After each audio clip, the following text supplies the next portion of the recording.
সোজা ঘরে চলে আসুন, কোথায় বসবে না, দাঁড়িয়ে থাকবে না।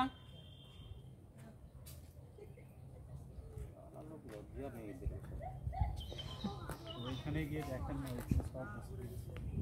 ওখানে আছে না, উঠে আসছে, ওখানে উঠে আসছে, কেউ নেই, এই একটা ফ্যামিলি করে গেল।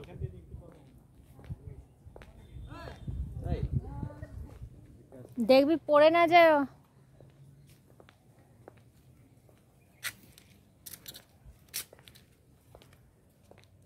ওই ওই মেয়ে, ওই হ্যালো, কানে বাজছে না কথাগুলো?